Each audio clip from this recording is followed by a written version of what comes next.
Hello दोस्तों, मैं मुकेश सक्सेना दिल से जवां तक चैनल में आपका हार्दिक स्वागत करता हूं। आज का विषय मैंने चुना है सेल्स। सेल्स एक ऐसा जादू है जो जीरो से हीरो तक बनाने का सफर तय करता है। क्योंकि मैं खुद सेल्स में हूं, मैंने एक एसआर से एक जीएम तक का सफर तय किया हुआ है, इसलिए मैं इसे बहुत बारीक तरीके से जानता हूं। तो आज हम इसी पर चर्चा करेंगे कि आखिर सेल्स है क्या। सेल्स के बहुत सारे पार्ट होते हैं। सबसे पहले तो मैं बता दूं क्या पार्ट होते हैं। सेल्स में पंक्चुअलिटी होती है, सेल्स में कॉन्फिडेंस होता है, सेल्स में एडिकेट होते हैं, सेल्स में आपको दूसरे की साइकोलॉजी समझना होती है। सेल्स में एक जो ये टंग है इसका बहुत बड़ा योगदान होता है कि आप किस समय पर कितना अच्छी तरीके से आप बोल सकते हो। चाहे वो आप एक शॉप पर बोल सकते हो या आप मीटिंग में अच्छी प्रेजेंटेशन के समय बोल सकते हो। यानी शब्दों का जो चयन करना होता है सही समय पर, उसे असली भाषा में सेल्स कहा जाता है। क्योंकि सेल्स से ही एक कंपनी के सारे डिपार्टमेंट सेल्स पे निर्भर करते हैं। चाहे वो एचआर डिपार्टमेंट हो, चाहे वो अकाउंट डिपार्टमेंट हो, चाहे वो मैन्युफैक्चरिंग डिपार्टमेंट हो। अगर किसी भी कंपनी का सेल्स डिपार्टमेंट ठीक से काम नहीं कर पा रहा है या सेल ही नहीं हो पा रही है, तो इन किसी डिपार्टमेंट का कोई मतलब ही नहीं उठता। लेकिन ये एक दुर्भाग्य है कि जो सेल्स का व्यक्ति अथक मेहनत करता है, भरसक प्रयास करता है, पूरी महीने भर वो अपनी कंपनी के लिए लड़ता है, झगड़ता है, दिन और रात को भी नहीं देखता, दिन रात एक कर देता है। कई बार उस पर ये इल्जाम तक लगता है कि तुमने किया ही क्या, तुमने कुछ नहीं किया। उसे एचआर डिपार्टमेंट लताड़ लगा देता है, उसे अकाउंट डिपार्टमेंट लताड़ लगा देता है, उसे कोई भी उसे लताड़ लगा देता है, जबकि उसी की मेहनत का सब के सब खा रहे होते हैं। क्योंकि जब सेल ही नहीं होगी तो आप क्या करोगे अकाउंट में, क्या करोगे एचआर में, क्या करोगे मैन्युफैक्चरिंग में। ये एक कड़वी सच्चाई भी है सेल्स की। मैं सेल्स के साथ साथ उसके अंदर के जो कुछ जख्म होते हैं सेल्स के लोग के, मैं उसे कुछ उबारने की कोशिश कर रहा हूँ। सेल्स क्या होती है, अब मैं सेल्स के ऊपर सबसे पहले आता हूँ। जब कोई कंपनी अपना स्टार्टअप करती है तो अपना जब प्रोडक्ट वो मैन्युफैक्चरिंग करती है, उसके बाद सेल्स का काम शुरू हो जाता है। वो अपने प्रोडक्ट को लेकर मार्केट में रिप्रेजेंट करता है शॉपकीपर के सामने, और उसको उसका प्लेसमेंट कराने के लिए वो किसी भी हद तक या किसी भी जादुई तरीके से उसका प्लेसमेंट कराता है। अपनी कंपनी की जो भी खूबियाँ होती हैं वो उसके सामने प्रस्तुत करता है, और जो नया प्रोडक्ट होता है उसे दुकान पर लगाना आसान नहीं होता है। कोई सोच ले कि साहब नया आएगा, मैं तो कल कंपनी लगा लूँगा और फिर खूब माल बना के बेच लूँगा। तो बेच लूँगा और बेचने तक का सफर बहुत करना होता है। सेल्स में क्या होता है, सबसे पहले तो सुपर स्टॉकिस्ट बनाना। भाई किसी व्यक्ति से लाखों में एडवांस पेमेंट लगवा लेना आसान बात नहीं है, ये एक सेल्स का व्यक्ति कर सकता है। फिर उसके अंडर में जो डिस्ट्रीब्यूटर होता है, डिस्ट्रीब्यूटर बनाना आसान नहीं होता है क्योंकि ये कंपटीशन का दौर है।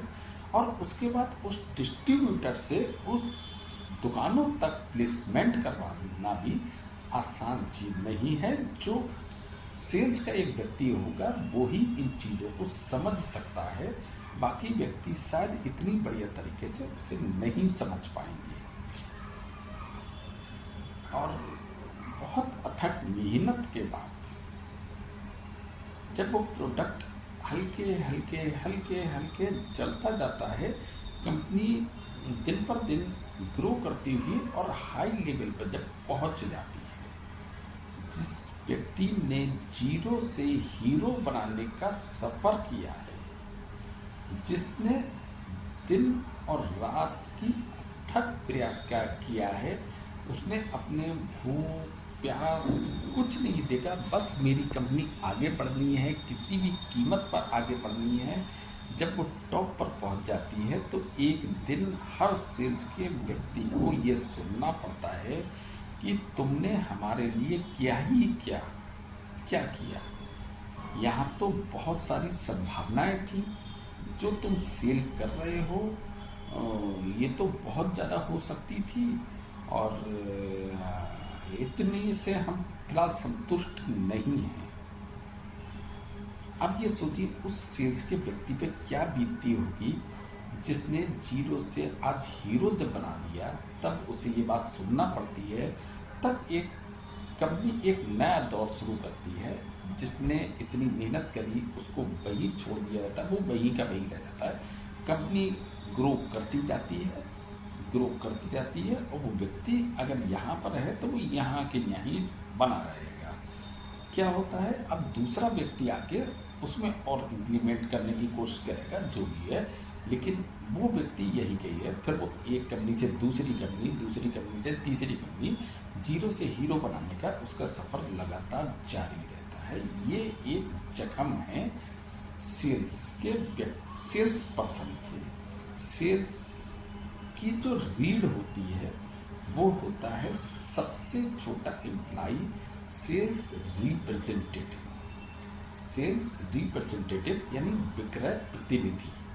और सबसे ज़्यादा इग्नोर अगर किसी को किया जाता है तो उस सेल्स प्रतिनिधि को ही इग्नोर किया जाता है। उसे सभी लोग ज्ञान दे देते हैं, उससे जितने भी जो उसके सीनियर हैं वो उसे ज्ञान देते हैं। फिलहाल वो सुनता है, उसके बाद सेल्स ऑफिसर का रोल शुरू होता है, उसका भी जॉब बहुत टफ होता है। उसके आगे एएससी हो गया, एएसएम, वैसे रोल सभी के टफ होते हैं क्योंकि जो आज मैनेजर है वो भी किसी टाइम में ऐसा रहा होता है। कुछ मैनेजर याद रखते हैं अपने उस सफ़र को जिन्होंने एक एसआर से लेके मैनेजर तक का सफ़र शुरू करा, और कुछ मैनेजर भूल जाते हैं कि जो मेरे साथ हुआ अब वो ही व्यवहार वो उसके साथ करना शुरू कर देते हैं। तो ये एक दुर्भाग्य। कुछ अच्छे लोग हैं जो कहते हैं कि जो सारी प्रॉब्लम को फेस करे हुए होते हैं उसे बहुत स्मार्टली तरीके से हैंडल करते हैं, क्योंकि उसे पता है कि क्या चीज़ संभव है और क्या असंभव है। ये सेल्स एक ऐसा मकड़ जाल है जिससे भेदना हर व्यक्ति की पहुंच में नहीं होता है।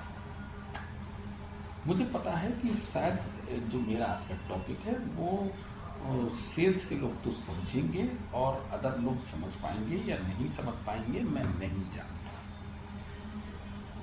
मैंने भी अपना कैरियर जो है वो 2002 में स्टार्ट करा था। आज मुझे भी लगभग 22-23 साल लगभग हो चुके हैं इसमें काम करते करते। लेकिन हाँ, ये तो मैं कहूँगा प्राइवेट सेक्टर में सेल्स में पैसा तो है, लेकिन अपने लिए जिंदगी नहीं है। मैं एक छोटा सा एक उदाहरण बताऊँगा। एक बार काफ़ी पुरानी बात मैं बताऊंगा, लगभग आज से 12 या 13 साल पुरानी बात होगी। हमारे एक जीएम हुआ करते थे, उन्होंने एक क्वेश्चन करा मीटिंग में सेल्स के व्यक्तियों से कि किस किस की बीवी आप लोगों से खुश रहती है। तो मैं रियल बात बता रहा हूँ। और जिसकी बीवी जिससे खुश रहती है वो अपना प्लीज़ हाथ खड़ा करे। तो हम करीब लगभग 30 से 40 लोग थे। 30 से 40 में केवल एक व्यक्ति ने हाथ खड़ा करा कि मेरी बीवी मुझसे खुश रहती है। तो उसे खड़ा कर दिया गया कि ऐसी क्या बात है, अगर 39 लोगों ने अपना हाथ खड़ा नहीं करा कि उसकी बीवी खुश रहती है और तुमने अपना हाथ खड़ा कर दिया कि तुम्हारी बीवी खुश रहती है, ऐसा क्यों? इसका क्या रीज़न है? वो बड़ी शानदार बात है ये। तो उन जीएम ने उससे पहले एक क्वेश्चन करा, अच्छा ये बताओ इन लोगों की बीवी इनसे खुश क्यों नहीं रहती है? उसका कहना था कि सर अब मैं क्या जानूं कि इनकी बीवी क्यों नहीं खुश रहती है, और मेरी बीवी तो मुझसे खुश रहती है। तो उन्होंने उन 39 लोगों में से एक व्यक्ति को खड़ा करा कि अब तुम बताओ कि तुम लोगों की बीवी तुमसे क्यों खुश नहीं रहती है। तो उसने सीधे ये जवाब दिया, क्योंकि हम अपने परिवार को समय नहीं दे पाते हैं, इस बात की हमारे और हमारी बीवी में लड़ाई बनी रहती है, इस वजह से वो हमसे खुश नहीं रहती है। अब इस डीप बात को वो व्यक्ति नहीं जानता, तो उन्होंने कहा अब तुम बताओ तुम्हारी बीवी क्यों खुश रहती है? तो अब उसके बाद कोई जवाब ही नहीं था, क्योंकि अगर आप सही से जॉब, ईमानदारी से जॉब कर रहे हैं तो आपको अपने परिवार के लिए समय ही नहीं मिलेगा। सेल्स वो चीज़ है, सेल्स में आपको अपना घर छोड़ना पड़ता है, आप आए दिन होटलों का खाना, टूर पे रहना, कई कई दिन तक अपने परिवार की शक्ल नहीं देखना, मतलब यही सब चलता है। मैंने तो पहाड़ भी करे हैं, मैं एक महीना लगभग अपने घर से दूर रहता था, और आज मेरी शादी को लगभग 18-19 साल हो गए हैं, और आज 18-19 साल के बाद भी मैं अपने परिवार को समय नहीं दे पाता हूँ। मेरी जो फैमिली है वो बरेली में रहती है और मैं अकेला गाजियाबाद में रहता हूँ, क्योंकि मेरी जॉब ऐसी है मैं अपने परिवार को समय नहीं दे सकता, क्योंकि मुझे अपने परिवार से ज़्यादा ज़रूरी काम अपनी कंपनी को ऊपर पहुंचाना लगता है, यानी अपनी कंपनी को ग्रो पर ले जाना, एक ऊंचाइयों पर ले जाना, ये मेरा पहला लक्ष्य होता है। चाहे मेरी वाइफ बीमार हो, मेरे बच्चे बीमार हो, कुछ भी हो, मुझे बुरा लगता है कि वो कई पीड़ा से गुजर रहे होते हैं, लेकिन मैं उनके साथ नहीं खड़ा हो पाता हूँ, क्योंकि अगर मैं परिवार पे समय दूंगा तो मेरी कंपनी से ध्यान भटक जाएगा, और उस कंपनी को मुझे जब तक बुलंदियों पे नहीं पहुंचाना होता है तब तक एक सेल्स का व्यक्ति चैन से नहीं बैठ पाता है। उसे खाना भी नहीं खाने का होश रहता है, उसे पानी पीने का होश नहीं रहता है, उसे सेल के अलावा किसी भी चीज़ का होश नहीं रहता है, और इसे कहते हैं सेल्स। असली परिभाषा ये है कि जिसकी जिंदगी अपने और अपने परिवार के लिए ना होकर अपनी उस कंपनी के लिए हो जाती है, जिसको वो पहले कभी जानता भी नहीं था, उसके लिए वो पूरी दुनिया से बढ़ के हो जाती है, उसे ऊंचाई पर पहुंचाने के सफर को सेल्स कहा जाता है। सेल्स में आपको सामने वाले की साइकोलॉजी समझना होता है, सामने वाले का जो मूड कैसा है, किस मूड में बैठा हुआ है वो समझना होता है, सामने वाले का व्यवहार समझना होता है, और दिन हो, रात हो, धूप हो, मतलब सबके लिए एक लोग सांत्वना प्रकट करते हैं कि यार बहुत गर्मी पड़ रही है, बहुत गर्मी पड़ रही है, 45 डिग्री तापमान पहुंच गया, 46 डिग्री तापमान पहुंच गया, क्या करा जाए। वो रूम में कोई पंखे के आगे, कोई कूलर के आगे, कोई एसी के आगे बैठ के लोग ये चर्चा करते हैं, लेकिन उसी समय में एक सेल्स का व्यक्ति 45 डिग्री और 46 डिग्री के तापमान में वो चिलचिलाती हुई धूप में मेहनत कर रहा होता है, काम कर रहा होता है, उसे ना धूप लग रही होती है, ना उसे प्यास लग रही होती है, ना उसे मतलब उसका लक्ष्य जो होता है उसे किसी भी कीमत पे वो लक्ष्य हासिल करना होता है। जिस टाइम सर्दियाँ आती हैं तभी यही चर्चा होती कि बहुत ठंड है, क्या करा जाए, रूम हीटर लगाया जाए, किस तरीके से क्या करा जाए, बहुत कपकपा रहा है। उस समय में सेल्स का व्यक्ति सुबह 5 बजे, कोई 6 बजे, कोई 7 बजे, कोई बाइक पे भाग रहा है, कोई ट्रेनों में भाग रहा है, कोई बसों में भाग रहा है, रात के 9 बजे, कोई 10 बजे, कोई 11 बजे, कोई 12 बजे। सबके लिए सर्दियां हैं, लेकिन उसके लिए कोई सर्दी नहीं है। अच्छा, अगर बाढ़ आ जाए, आंधी आ जाए, तूफान आ जाए, उसे इस बात से कोई मतलब नहीं है। उससे अपना केवल टारगेट देना है, 100% देना है, किसी भी कीमत पर देना है। उसका कोई एक्सक्यूज नहीं माना जाता। ये एक कड़वी सच्चाई है। कई बार इस तरीके की परिस्थितियां उत्पन्न हो जाती हैं, लेकिन कंपनी इस चीज़ को नहीं मानती कि हम तुम्हारी इस बात को नहीं मानेंगे कि बहुत ज़्यादा बारिश या बाढ़ के कारण या सूखे के कारण या सर्दी के कारण या गर्मी के कारण तुम्हारा टारगेट कम रह गया, तो हम इस बात को नहीं मानते। तो मैंने जो शुरू में एक बात कहा था, जीरो से किसी भी कंपनी को जीरो से हीरो तक बनाने का जो सफ़र होता है, जिसमें जो ये मेहनत लग रही होती है, जिसमें अथक प्रयास लग रहा होता है, उसे सेल्स कहा जाता है। लेकिन एक इसकी कड़वी सच्चाई, अंदर की सच्चाई एक और बताऊं, जब कोई कंपनी टॉप पर पहुंच जाती है, यानी हम जो कह रहे हैं जब वो हीरो बन जाती है,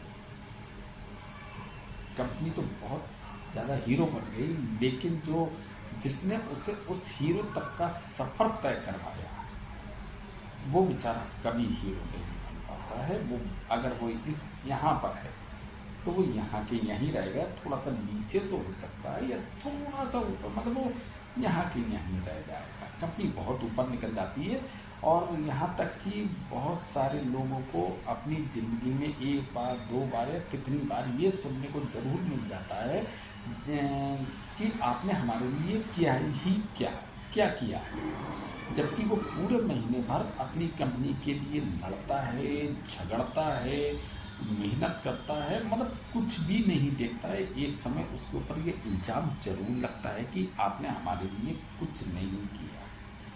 और फिर एक समय ऐसा भी आता है जब वो कंपनी हीरो बन चुकी होती है, फिर उसका कंपनी तो ऊंचाइयों पर पहुंच गई, वो अपने वहीं के दूसरी कंपनी का सफ़र फिर जीरो से स्टार्ट करके हीरो बनाने तक का सफ़र में वो फिर से लग जाता है। फिर दूसरी कंपनी को हीरो बनाता है, फिर वो वहीं पे रह जाता है, फिर वो तीसरी कंपनी को हीरो बनाता है, फिर वो वहीं रह जाता है, चौथी, 5वीं, 6ठी, 7वीं, इस तरीके से करते करते उसके 5 साल, 10 साल, 15 साल, 20 साल जब बीत जाते हैं, तो कई बार वो ये कहता है कि आज जो ये प्रोडक्ट या ये जो कंपनी इस बुलंदियों पर पहुंची है, मैंने इसमें अथक प्रयास किया है, और मैं वहीं का वहीं रह गया। बहुत अगर अपनी मेहनत से कोई यहाँ से यहाँ तक बनाता है, क्या उसका भी वैसे राइट होना चाहिए कि उससे भी वो ग्रोथ मिले या वो मिले, लेकिन जिस हिसाब से उसे बढ़ना चाहिए, जिस हिसाब से होना चाहिए, वो सेल्स का व्यक्ति नहीं कर पाता है, और उसे और कुछ आता भी नहीं है सेल्स के व्यक्ति को सेल करने के अलावा, क्योंकि ये एक नशा भी होता है, वो बेचारा और कुछ कर भी नहीं पाता है। तो एक समय ऐसा आता है जब उसके हाथ पर चलना बंद हो जाते हैं, तो वही कंपनी उससे कहती है, जब वो किसी के लिए, किसी दूसरी नौकरी के लिए अप्लाई करता है, तो उस कंपनी में कहा जाता है कि अब आप हमारे किसी काम के नहीं रहे, क्योंकि आपकी एज बहुत हो चुकी थी। उस समय उसका एक्सपीरियंस नहीं देखा जाता, उसकी एज काउंट करी जाती है। सेल्स का व्यक्ति अंदर से चाहे कितना भी टूटा हो, अंदर से कितना भी बीमार हो, अंदर से कितना भी खोखला हो, लेकिन ऊपर से वो हमेशा फिट ही दिखेगा, हमेशा फिट दिखेगा। वो अपने सारे दर्द को छुपाकर सेल्स करता है। तभी आज जितनी भी कंपनियां हैं, चाहे वो कोई हो, चाहे वो मल्टीनेशनल कंपनियां हो, चाहे वो इंडियन कंपनियां हो, अगर वो आज किसी लेवल पे पहुंची हुई हैं तो वो केवल और केवल अपनी सेल्स टीम की वजह से पहुंची हैं। कोई कह ले कि हमने ये क्वालिटी दी, हमने वो क्वालिटी दी, हमने ये करा। अरे अगर आपने क्वालिटी दी और उस क्वालिटी को अगर वो दुकान तक पहुंची नहीं, वो व्यक्ति तक ही नहीं पहुंची, क्योंकि कोई भी व्यक्ति डायरेक्ट कंपनी से तो जाके परचेज करेगा नहीं, वो एक शॉपकीपर से ही परचेज करेगा। उस शॉपकीपर पे उसने वहाँ पर अपनी प्लेसमेंट के लिए कितनी मेहनत करी है, वो वही व्यक्ति जानता है कि कैसे उसने लगाया था। तो उन सारी कंपनियों में जो आज माल बिक रहा, चाहे आप चाहे मैगी खा लो, चाहे वो आप अमूल खा लो, चाहे आप वो इंडियन कंपनी में आप बॉर्न बिस्किट खा लो या क्रीम का बिस्किट खा लो, कुछ भी आप खा लो, तो अगर आज वो यहाँ तक पहुँचे हुए तो वो अपनी सेल्स टीम की वजह से पहुँचे हैं। और एक दिन ऐसा आता है कि वो सेल्स वाला अंधेरे के गर्त में ख़त्म हो जाता है और कंपनी ऊंचाइयों पर ऊंचाइयाँ हासिल कर रही होती है और उसको कोई पूछने वाला भी नहीं होता कि वो कहाँ गया, क्या हुआ उसके परिवार का। तो ये एक सच्चाई थी। बहुत कुछ इस टॉपिक पे तो मैं बहुत कुछ बोल सकता हूँ, बहुत देर बोल सकता हूँ, क्योंकि मुझे पता है लोग बहुत लंबा वीडियो नहीं देख सकते। तो फिर भी बोलते बोलते मुझे काफ़ी लंबा वीडियो हो चुका है, इसलिए मुझे इस टॉपिक को फ़िलहाल क्लोज़ करना पड़ेगा। तो मेरे सेल्स के भाइयों, मेरा आपसे बहुत ज़्यादा लगाव है, क्योंकि मैं खुद सेल्स का हूँ। अगर आपको मेरा वीडियो पसंद आए तो मेरे चैनल को प्लीज़ सब्सक्राइब करना और बेल आइकन को जरूर दबा देना। और अगले वीडियो में हम फिर मिलेंगे एक नए टॉपिक के साथ। तब तक के लिए thank you very much, bye bye.